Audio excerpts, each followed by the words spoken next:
Bonjour à toutes et à tous pour une nouvelle série du podcast Au large biblique qui aura pour thème l'arbre. Des épisodes qui nous promèneront dans les forêts du Premier et du Nouveau Testament. Ce ne sera pas une étude approfondie et systématique de la place de l'arbre dans la Bible, c'est plus l'occasion de papillonner dans les arbres bibliques et de découvrir des scènes où l'arbre joue un rôle particulier. Cette série étant diffusée durant l'été, j'ai voulu lui donner un caractère plus récréatif. Ce premier épisode va simplement brosser un petit portrait des arbres dans la Bible pour présenter leur diversité et la diversité des approches.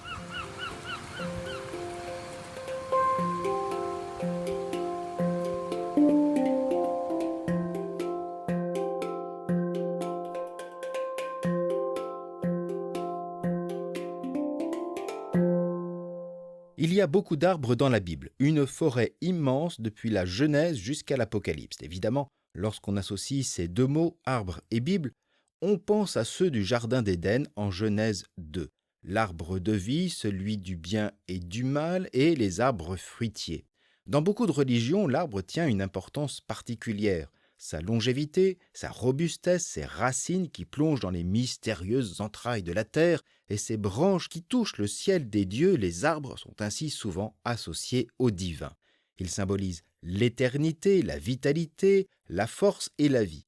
Certains donnent des fruits, symbole d'abondance. Bien évidemment, le peuple de la Bible connaît leur valeur, leur rôle, sans pour autant les diviniser, quoique.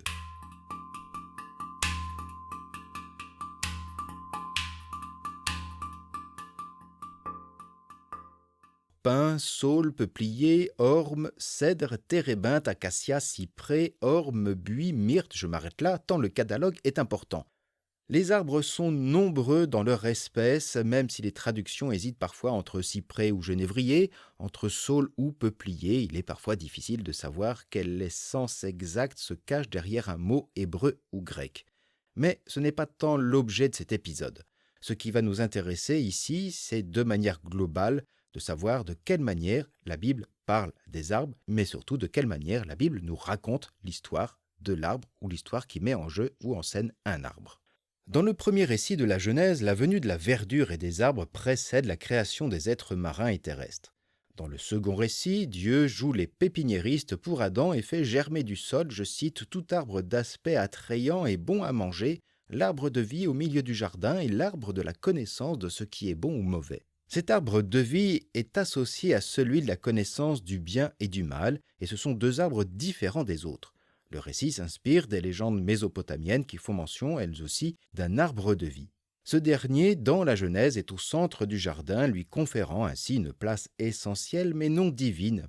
Alors pour le moment, ce que l'on peut constater, c'est que les arbres font partie d'un tout de cette création, ils sont liés à l'abondance, ils donnent des fruits, ils sont bons à manger, mais aussi ils ouvrent à la contemplation, ils sont agréables à regarder et plus généralement, ils sont tous liés au don de Dieu qui les a plantés et donc ils sont associés à la vie et au pouvoir de la connaissance du bien et du mal. Nous reviendrons plus longuement sur ce récit dans une série qui se prépare et qui sera essentiellement tournée sur Genèse 2 et sur Genèse 3. Donc il faudra patienter un peu. En tout cas, ce lien entre Dieu et les arbres, ou plus précisément entre les divinités et les arbres, sont aussi l'objet de critiques dans les textes bibliques les plus anciens, ceux des prophètes. Le livre d'Osée associe les arbres aux pratiques idolâtres du peuple d'Israël, des sanctuaires, des lieux de culte, de sacrifice, de prostitution sacrée et de divination sont associés à la présence d'un arbre. Osée écrit ainsi, et non sans ironie, au chapitre 4, verset 12, « Mon peuple consulte son arbre, et c'est sa branche qui le renseigne, car un esprit de prostitution l'égare, en se prostituant, il se soustrait à leur Dieu. Sur le sommet des montagnes, ils ont coutume de sacrifier, et sur les collines, de brûler des offrandes. Sous le chêne, le peuplier, le térébinthe, leur ombre est si agréable, aussi vos filles se prostituent-elles et vos belles filles deviennent adultères. » Près de 3 siècles plus tard, le prophète Ézéchiel tient quasiment le même discours contre le peuple d'Israël qui adore d'autres dieux que le Seigneur. Autrement dit, en 3 siècles, les choses ont peu changé. Le Dieu d'Israël doit faire face à une rude concurrence. Ézéchiel donc sent la fin prochaine du royaume d'Israël et déclare, chapitre 6, verset 13, « Alors vous connaîtrez que je suis le Seigneur, quand leurs morts seront couchés au milieu de leurs idoles, autour de leurs autels, sur toute haute colline, au sommet de toute montagne, sous tout arbre touffu, sous tout chêne luxuriant, là même où ils offraient un parfum apaisant à toutes leurs idoles. Les lieux de culte cananéens, assyriens, moabites, etc. devaient ainsi posséder, en plus d'un petit sanctuaire de pierre, de poteaux sacrés, un arbre luxuriant. On retrouve aussi cela dans le récit d'Abraham, qui construit un autel, un sanctuaire aux chênes de Mamré. C'est d'ailleurs en ce sanctuaire que Dieu se manifestera aux patriarches. Ainsi, Genèse 13, verset 18, Abraham vint avec ses tantes habiter aux chênes de Mamré qui sont à Hébron. Il y éleva un autel pour le Seigneur. Et 5 chapitres plus loin, on peut lire « Le Seigneur apparut à Abraham aux chênes de Mamré alors qu'il était assis à l'entrée de la tente dans la pleine chaleur du jour. » Le livre de Josué associe lui aussi l'arbre au sanctuaire. Josué écrivit ces paroles dans le livre de la loi de Dieu. Il prit une grande pierre qu'il dressa là, sous le chêne, dans le sanctuaire du Seigneur.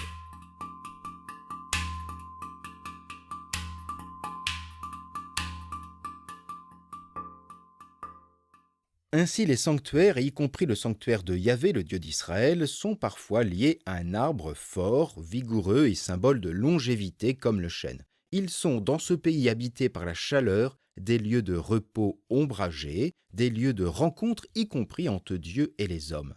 Dans le livre des Juges, Dieu se manifeste à un futur héros nommé Gédéon en venant sous un arbre.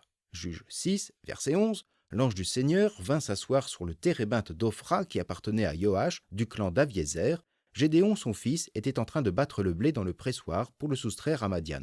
L'ange du Seigneur lui apparut et lui dit « Le Seigneur est avec toi, vaillant guerrier, etc. » On pourrait aussi se rappeler l'épisode où le Seigneur apparaît à Moïse grâce à un buisson en feu qui ne se consume pas.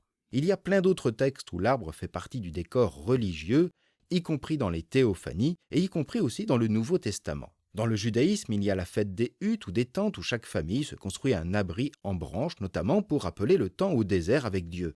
Jésus lui-même est accueilli à Jérusalem avec des branches d'arbres. Mais, et fort heureusement, l'arbre n'a pas seulement un rôle cultuel dans la Bible, il est aussi la marque de la prospérité.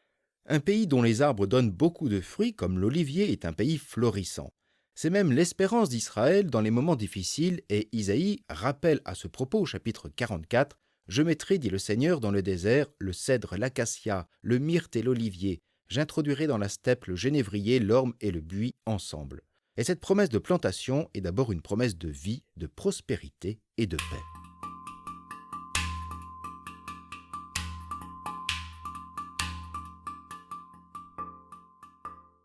Deux arbres jouent un rôle particulièrement symbolique à ce propos, si bien qu'ils sont souvent associés l'un à l'autre pour exprimer ces richesses du pays, ce sont le figuier et la vigne. Et nous aurons l'occasion d'y revenir. Le livre des rois, par exemple, dit ainsi, au chapitre 5, « Juda et Israël demeurent en sécurité, chacun sous sa vigne et sous son figuier, de Dan jusqu'à Beersheba durant toute la vie de Salomon. » On pourrait même affirmer que l'arbre luxuriant et productif devient le signe de la paix et de la bénédiction de Dieu. À l'inverse, évidemment, les annonces de malédiction, telles des avertissements, retirent au peuple ses arbres et leurs fruits, comme l'exprime Jérémie au chapitre 8, verset 13.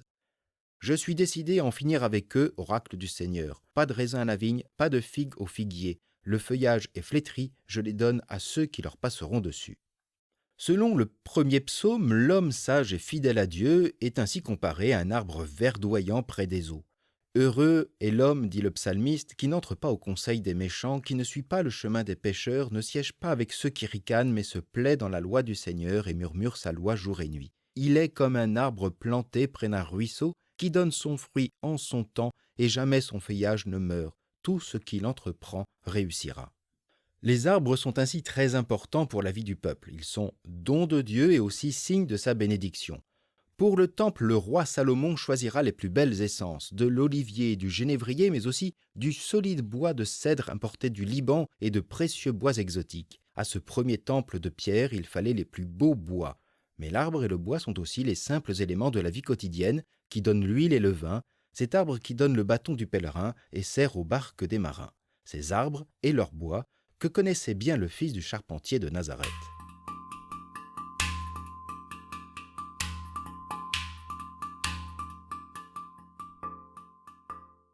Il y a encore beaucoup à dire sur les arbres dans la Bible. Si vous désirez en savoir plus, je vous renvoie à l'ouvrage de la bibliste Catherine Vial, « Ce que dit la Bible sur l'arbre » aux éditions Nouvelle Cité. Les références et les liens sont en note de cet épisode. Quant à nous, nous allons entrer dans une forêt biblique peu connue. En effet, notre prochain épisode fera parler les arbres à l'occasion d'une parabole. Puis ensuite, nous irons au pied d'un sycomore, à l'ombre d'un térébinthe, d'un olivier, d'un figuier, peut-être même d'un chêne. À chaque épisode, on regardera ce que représente en particulier l'arbre en question avant de nous intéresser à un passage connu ou moins connu du Premier ou du Nouveau Testament. Et peut-être même aurez-vous l'occasion d'écouter ce podcast à l'ombre d'un arbre et d'en partager les fruits et ce podcast avec d'autres. D'ici notre prochain épisode, je vous souhaite donc une agréable semaine et un bel été.